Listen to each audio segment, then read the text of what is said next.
अपनी माता पिता को ही शत्रु मान लेती है और अब तो अपने पति को भी शत्रु मान लेती है। अभी परसों आप लोग देखे कि अपने पति को ही कई टुकड़ों में काट कर ड्रम में डाल दिया। तो ये क्या हो रहा है? संस्कार विहीन होता जा रहा है समाज। जब रामायण जी को देखेंगे, राम जी के चरित्र को सुनेंगे तो पता लगेगा कि भरत ने अपने बड़े भैया राम जी के लिए 14 वर्ष तक भरत कूप में जाकर कुआं खोदकर उसमें निवास किया कि हमारे बड़े भैया वनवास में धरती पे सोते हैं तो मैं उनके बराबर कैसे सो सकता हूं। धरती खोदकर उसके कुंड बनाकर भरत कूप के रूप में आज भी अयोध्या के पास विद्यमान है।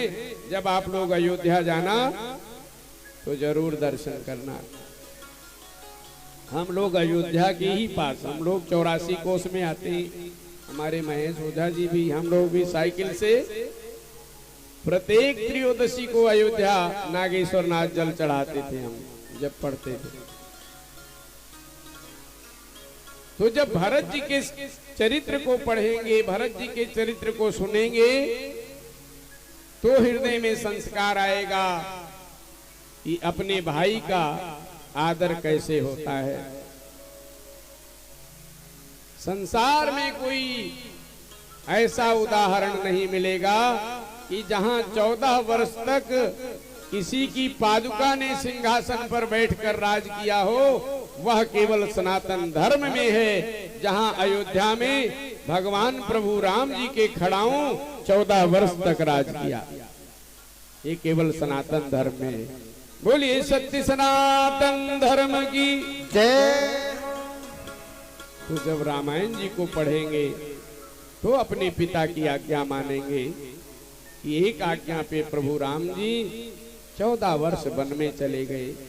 जब रामायण जी को सुनेंगे, रामायण जी को पढ़ेंगे तो आपको अपना कर्तव्य पालन का बोध होगा कि अपनी पत्नी के लिए, अपनी इज्जत के लिए, अपने देश के लिए अगर दूसरे देश में जाकर आक्रमण करना पड़े तो भगवान राम जैसे लंका पे चढ़ाई करके और सीता भगवती को वहां से छुड़ा कर भी लाए और राक्षस राजा रावण को कुल सहित नाश कर दिया। जब रामायण जी को पढ़ोगे तो आपके हृदय में ऐसी भाव जागृत होगी कि अपनी पत्नी परिवार की रक्षा के लिए चट्टान से लड़ना पड़े तो लड़ जाना चाहिए। जब आप रामायण जी को सुनोगे, रामायण जी को पढ़ोगे तो हमें अपने जन्मभूमि से कैसा प्रेम हो, राम जी के आदर्शों से सीखने को मिलेगा कि भगवान 14 वर्ष वन में रहे लेकिन अपने अयोध्या की मिट्टी को साथ में लेकर गए, जहां विश्राम की नित्य अपने अयोध्या के माटी का पूजा किया। तो हमें अपनी धरती से, अपने जन्मभूमि से प्रेम होगा कि चाहे हम अपने ही देश पंजाब में निवास करके अपने कारोबार करके अपने जीवोपार्जन कर रहे हैं, चाहे हम अमेरिका, कनाडा और किसी भी देश चले जाएं, तो हमें अपनी मिट्टी का मोह नहीं छोड़ना चाहिए, अपने जन्मभूमि का मोह नहीं छोड़ना चाहिए। ये अगर आदर्श कहीं से प्राप्त होगा